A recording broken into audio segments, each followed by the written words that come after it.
Two movies about the GameStop WallStreetBets drama are already in the works.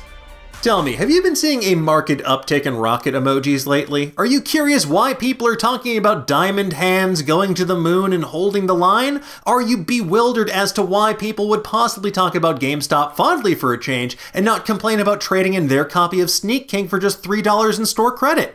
Well, there is a very good reason for it. GameStop stock is surging through the roof because it's in the middle of a tug-of-war between a group of Redditors and massive hedge funds. Now, it's not every day you wake up to find out about a group of Redditors taking down a hedge fund, but that is exactly what's been happening over the past few weeks. The Redditors in question are part of a subreddit known as WallStreetBets. They're a message board where well-intentioned and more than occasionally problematic investors share their wild gains, devastating losses, and of course their stock market anecdotes. Now, over the last few weeks, WallStreetBets has become one of the most powerful forces in the entire global financial market. They've rallied behind GameStop, sending its stock surging to a price of $468.49 at its high, which is more than 108 times the high price of $4.30 on the same day last year. And it's not just GameStop. Other previously sickly-looking stocks like AMC, Nokia, and BlackBerry have also experienced massive gains in recent weeks as well. So what's going on here? Well, if you don't want to do your due diligence to figure out what the hell short selling is, why Robinhood is in hot water after preventing users from buying stocks, and how Elon Musk is involved, well, don't worry, because Hollywood has you covered. As of Monday, there are not one, but two feature film adaptations about this whole GameStop WallStreetBets saga that's in the works, which I might add, this whole thing's still playing out in real time, so maybe premature, maybe not. As first reported by Deadline, the first is a combination book and movie adaptation deal from Ben Mesrich. The project, dubbed The Antisocial Network, is a book proposal whose film rights have already been gobbled up by MGM. Now, considering Mesrich's previous book, The Accidental Billionaires, was adapted into the Academy Award-winning The Social Network, and Bringing Down the House eventually became the card-counting Vegas movie 21, this kind of feels like it's right up his alley. Mesrich's 2019 book, Bitcoin Billionaires, is also being adapted into a movie as well, so he's at least familiar with the general territory.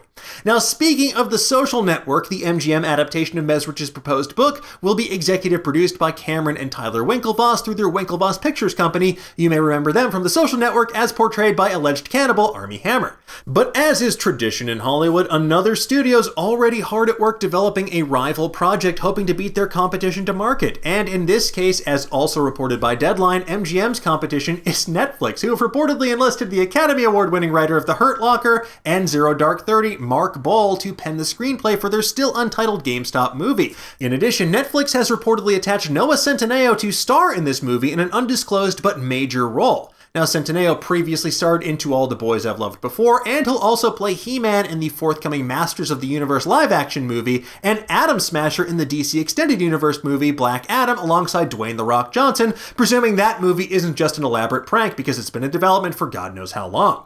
Now, it's unclear who Centineo could play, but my best guess would be Kevin Gill, the 34-year-old Massachusetts native known online as Roaring Kitty and on Reddit as Deep F***ing Value. He turned a $53,000 investment in the heavily shorted GameStop stock into a position of approximately $48 million. And that's more than enough to buy his body weight in chicken tendies several times over. However, as Deadline mentioned, he hasn't sold his life rights to anyone. So maybe he's trying to drive up the value on those as well. And let's face it, if anyone's earned that, Gil has. Now, given the fact that Mesrich still has to write his book, and Netflix already has a screenwriter and star attached to their project, that has us thinking Netflix might win this race to bring the story to the big screen, or the small screen, I guess. But as WallStreetBets users are fond of copy-pasting, sometimes the best move is to keep holding if you want the best return on your investment.